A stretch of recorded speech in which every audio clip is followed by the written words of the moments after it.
Pilipinas at yung dagiti kangrunan adamag diti PTV Cordillera. Epektibo aging gaita ti bilag ti state of calamity iti probinsya ti Cagayan ken Isabela. Gapu iti dayta inpaay ti DSWD ti tulong pinansyal kadagiti manalo niya agmulmula iti mais, anakaro an apektaran iti tikag. Ada report ni Dayan Monica Tukay.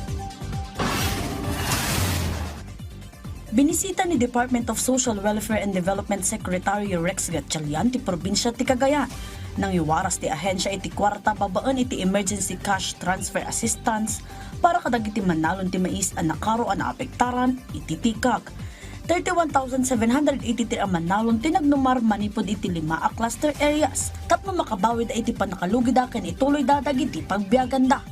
321.8 million pesos tinay paay kadagiti fire beneficiaries manipod iti Tuguegarao City, Tuaw, Piat, Rizal, ken Santo Niño.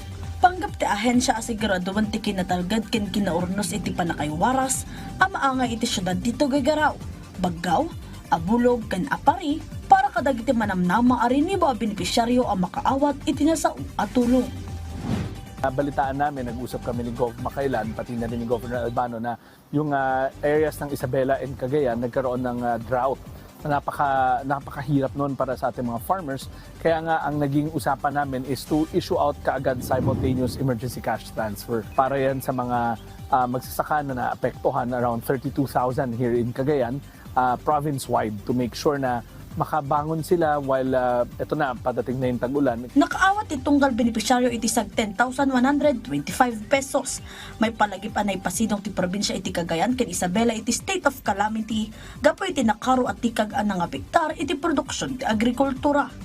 Nagyaman met ni Governor Edgar Aglipay iti tulong nga impaay ti DSWD para kadagiti manalon iti probinsya.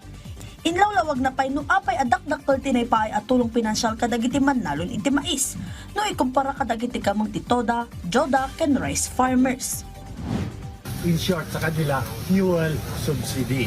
Bakit daw yung corn farmers ay called 10,121? Kasi po sila ay hindi lumaki yung corn nila. Wala silang ani. Papasalamat ako kay Pangulong mga Ferdinand Marcos at kay Secretary Rex Gatchalian na alam mo gagawin yung mga corn farmers natin. Wala silang gagamitin na pera kasi yung kapital nila hindi bumalik. Tinurumpay ni Secretary Gatchalian ti Kapitolyo no sa dino ditoy nga alaan dagiti beneficiaryo manipod Amulong, Enrile, Igig ken Peña Blanca ti tulong pinansyal da. Nagbibinadang ti tunggal dadaulo ti probinsya ti Cagayan ken Isabela, tatlo mga ipaay iti umno alistaan dagiti beneficiaryo. Dayan Monica Tukay para iti Pambansang TV, iti Baro a Pilipinas. Iti sabali adamag negatibo ti resulta ti naisayangkat a Greyhound operation iti Baguio City Jail Male Dormitory. Bayat ana isayangkat mati drug testing iti sumagmamano a PDL ken amin a jail personnel. Ada detalye ni Jezreel Kate Lapizat.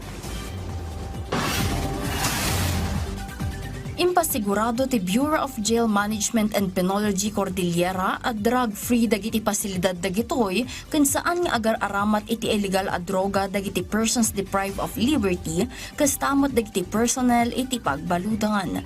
Naipatungpal ti drug testing kadagiti personnel ti pasilidad karaman dagiti PDL iti Baguio City Jail Male Dormitory babaen iti NBI Cordillera.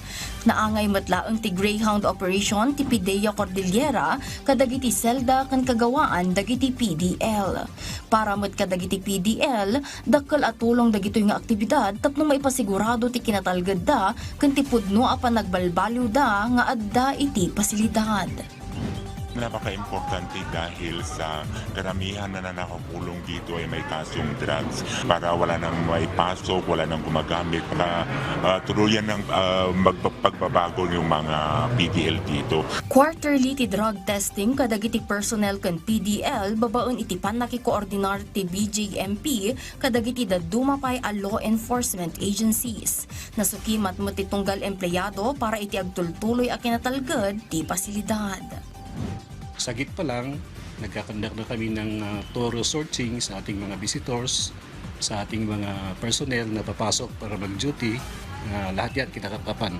So, talagang drug-free talaga. Walang nakapasok na kahit anong klase ng droga dito sa loob ng piitan. Renewed matan ti drug-free facility status ti Baguio City Jail male dormitory. Maasahan niyo po na pinapasigurado namin ang iyong pamilya na nandito na nakapiit ay sila ay nandito para magbago at marami din kami activity para sa kanila. Jezreel Kate Lapizar para iti Pambansang TV, iti Baro, Pilipinas. Dagiti kang runan adamdamag diti PTV Cordillera i-like, i-follow ka nag-subscribe iti social media platforms ti PTV Cordillera iti Facebook, TikTok, and YouTube. Para iti PTV balita ngayon sa probinsya, siya ni Audrey Villana, na impagngald daw.